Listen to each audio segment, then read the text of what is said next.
بڑا مزے کا ایک واقعہ ہوا جو ہم نے بڑا شغل لگایا, لوگوں نے بڑا مزہ لیا. ایک بڑی مزے کی حدیث ہے جس کو میں نے کوٹ کیا تھا. یہ حدیث ہے, صحیح بخاری کی حدیث ہے کہ حضرت عائشہ نے فرمایا, سوری سنن ابن ماجہ کی حدیث ہے, بڑی مشہور حدیث ہے. اس پہ مسلمانوں کو, جو مسلمان عالم ہے, مفتی ہیں, ان کو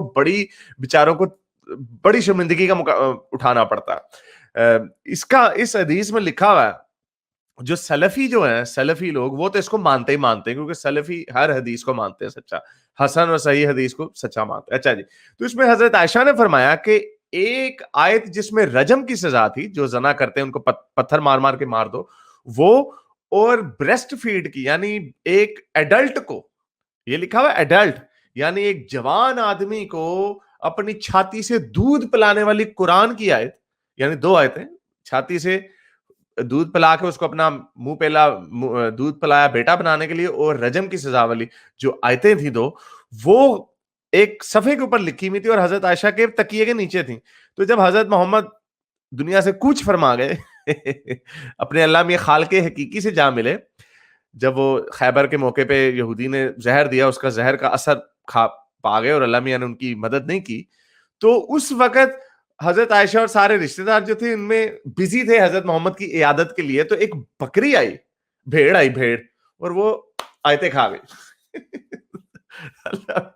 قرآن کی ادھر ادھر زیر زبر بھی ادھر, تو کچھ آیتیں غائب ہو گئی, بھیڑیں کھا گئی. یعنی دیکھو ذرا, اگر میں نے کوئی, یہ میرا پیپر ہے, اس کے اندر میں کچھ اپنی اسٹریٹجی بنا رہا تھا کرکٹ کی میں کیپٹن ہوں نا, سیمی فائنل ہار گئے خیر, تو اس کی میں اسٹریٹجی بنا رہا تھا. دیکھو میری اسٹریٹجی ایک بے معنی سی کرکٹ کی گیم کی اسٹریٹجی محفوظ ہے, کوئی بکرا کتا بلا آ کے اس کو نہیں کھایا, کوئی آگ نہیں لگی اسے, یہ محفوظ ہے. لیکن کائنات کو بنانے والے, رات کو جب آ کے ستارے دیکھیں, اتنے ستارے ٹمٹماتے ہوئے نظر آتے ہیں, ان سب کا جو خالق ہے, ڈیزائنر, دی گرینڈ آرکیٹیکٹ جو ہے, انجینئر, وہ اس نے آیت لکھی, بکری کھا گئی. شاید ہو سکتا اللہ میں نے کہا یار یہ آیت کچھ زیادہ ہی ہو گئی ہے, تو میرا خیال بکری بھیجتے ہیں, بکری کھا جائے گی. اچھا, تو یہ وہ آیتیں ہیں, بڑی بڑی امبیرسنگ حدیث ہے. تو اس کے اوپر شیخ البانی نے ایک فتویٰ دیا, البانی 90s میں میرا خیال فوت ہو گئے, جو سلفیوں کا وہ سب سے, یعنی ماڈرن دنیا میں سلفیوں کا سب سے جو ریسپیکٹڈ اسکالر ہے, وہ شیخ البانی ہے. اب شیخ البانی نے سے پوچھا گیا اکثر کہ بھائی یہ جو, اگر ہم نے کسی ایڈلٹ کو, یعنی کسی بچے کو نہیں, کسی جوان آدمی کو اس عورت کا رشتہ دار بنانا ہے تو کیا کریں؟ تو انہوں نے کہا کہ یہ جو ہم نے اگر کسی جوان مرد کو اپنی عورت کا رشتہ دار دودھ پلا بیٹا بنانا ہے تاکہ اس کے اوپر کوئی گندی نظر نہ ہو. فرض کریں آپ کا کوئی دوست ہے, امیجن کریں, اب آپ دوست سے جان بھی نہیں چھڑا سکتے, اور آپ کو شک ہے کہ یار یہ کہ میری بیوی پہ لائنیں نہ مار رہا ہو. تو اللہ میاں کا یہ طریقہ تھا, اور اس کے اوپر بے تحاشا حدیثیں ہیں, اور حدیثیں میں بھی آپ کو دکھاتا ہوں ایک دو, کہ اس بجائے اس کے کہ وہ آپس میں ڈنگ ڈونگ نہ کر لیں, تو آپ اس کو اپنی عورت کا دودھ پلا دیں.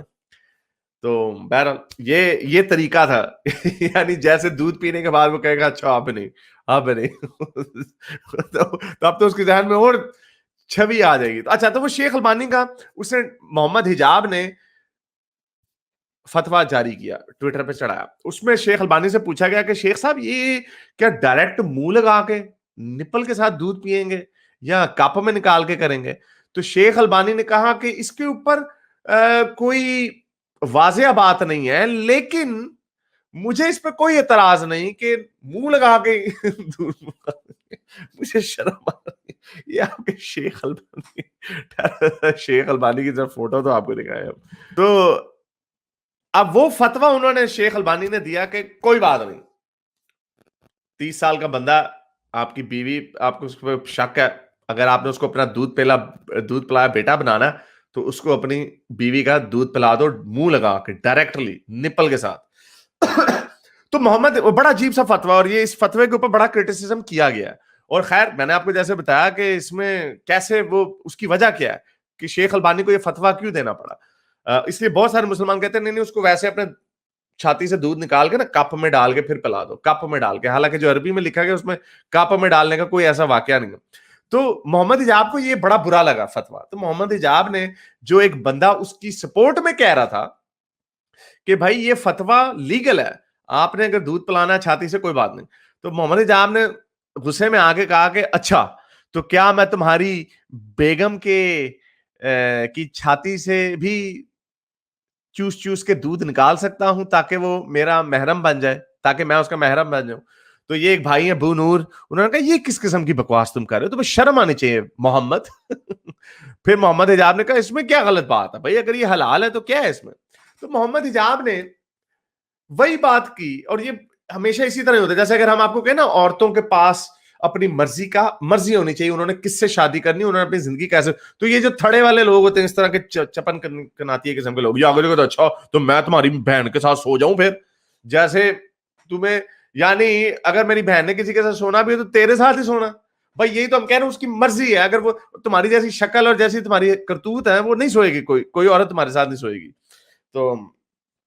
تو یہ اس طرح کا یہ ان کا ریورس ٹیکٹک ہوتا ہے. اور یہ کرسچن پرنس نے بھی کسی مومن کے ساتھ ایسے ہی کیا, جو مومن اس پریکٹس کو ڈیفینڈ کر رہا تھا کہ ہاں بھی اس میں کوئی قباحت کی بات نہیں کہ آپ اپنی چھاتی سے ڈائریکٹ دودھ پلا دو. تو یہ محمد حجاب, تو لیکن بعد میں محمد حجاب کو پھر بڑی لان تان ہوئی, محمد حجاب کو لوگوں نے چھیڑا, بڑا تنگ کیا, اسے کہا یہ کیا بکواس کی ہے. تو پھر اس نے پہلے کلا بازیاں مارنے کی کوشش کی, اس نے کہا مجھے ٹریماڈول میں دوائیاں کھا رہا ہوں, میری بیک میں بڑی پرابلم ہے تو اس کی وجہ سے میں دوائیاں کھا رہا ہوں, حالانکہ ٹریماڈول ایک ایسپرین ڈسپرین کی طرح کی ہوتی ہے, اس سے آپ کا دماغ خراب نہیں ہوتا, اس کا دماغ ویسے ہی خراب ہے محمد حجاب کا. تو اس کے اوپر سے ڈال دے گا, اس وجہ سے میرے نا منہ سے باتیں غلط نکل گئی. تو بہرحال یہ اس نے, اور بعد میں خیر اس نے معافی پوری مانگی, پورا لیٹر لکھا اور کہا کہ آج کے بعد سے میں ٹویٹر سے دستبردار ہو رہا ہوں کیونکہ میرے سے اپنی زبان پہ یا اپنے غصے پہ قابو نہیں پایا جاتا. تو میں, اور اس نے معافی مانگی کہ یہ جو میں نے گندی بات کی ہے میں آئندہ سے ایسی بات کسی سسٹر کے بارے میں نہیں کروں. اچھا چلو ہو گئی بات. اب بات آئی کہاں کہ ایک عورت حضرت محمد کے پاس آئی اور اس نے کہا رسول اللہ جو سلیم وہ بڑا ہو گیا, اب وہ میرے گھر میں آتا ہے تو مجھے شرم آتی ہے, تو میں کیا کروں. رسول اللہ نے کہا اس کو اپنا دودھ پلاؤ, سکل ہم, یعنی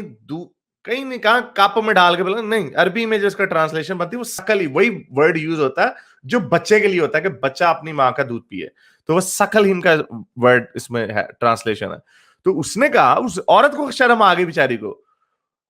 اس عورت کو بیچاری کو شرم آ گئی, وہ کہتی رسول اللہ میں اس کو کیسے اپنا دودھ پلاؤں, وہ تو ایک گرون اپ آدمی ہے, وہ تو پورا بھائی ہے ایک. تو حضرت محمد نے آگے سے مسکرایا اور انہوں نے کہا کہ مجھے پتا ہے کہ وہ ایک گرون اپ آدمی ہے. یعنی انہوں نے رسول اللہ نے یہ نہیں کہا کہ بھائی اس کو نا تھوڑا سا جا کے کپ میں نکال کے نا پھر پلاؤ. تو یہ ایک پریکٹس تھی عورتوں, اور یہ ہمارے پاکستان میں یہاں بھی پریکٹس ہے, دودھ پلا بیٹا کہتے ہیں, لیکن وہ عورتیں اپنے بچوں کے لیے جو 3-4 مہینے کے بچے ہوتے ہیں, اگر کسی ماں کا دودھ نہیں آ رہا, کوئی وجہ ہے یا کم ہے یا دور ہے اپنے ماں سے, تو دوسری مائیں جو ہوتی ہیں وہ اپنا دودھ پلا دیتے ہیں, اور اس لیے بڑے ہو کے وہ کہتے ہیں یہ تو اس کا بھائی ہو گیا. تو یہ صحیح مسلم کی ایک اور حدیث ہے, اس میں تھوڑا ڈیٹیل میں بتایا کہ حضرت عائشہ نے سلمہ کو ڈانٹا, ایک اور عورت کو انہوں نے ڈانٹا کہ بھائی تم حضرت محمد کے قول کو مانتی نہیں ہو. حضرت محمد نے کہا ہے کہ اگر تم کسی کو اپنا دودھ پلاؤ گی چھاتی سے تو وہ اس کا بھائی بن جائے گا, وہ اس کا بچہ بن جائے گا. تو یہ اس کی حدیث ہے, اس کو آپ جا کے دیکھ سکتے ہیں. تو یہ سارا چکر جو ہے یہ یہاں سے چلا. شیخ البانی نے یہ بات کیوں کہی, انہوں نے اس لیے کہی کیونکہ یہ حدیث موجود ہے, اور اس کے اوپر محمد حجاب نے اعتراض کیوں کیا اور ایسی گھٹیا بات کی کہ کسی جو بھائی جو کہہ رہا ہے, ان کا مومن بھائی کہہ رہا ہے کہ ہاں اس میں کوئی بری بات نہیں, تو وہ آگے سے کہتا ہے ہاں چلو پھر میں تمہاری بیوی کا آگے دودھ پیتا ہوں. کیا میرے اس نیک کام کو جاری رکھنے کے لیے مجھے پے پیل یا پیٹریون پہ ضرور سپورٹ کیجیے تاکہ میں اپنا پیغام زیادہ سے زیادہ لوگوں تک پہنچا سکوں.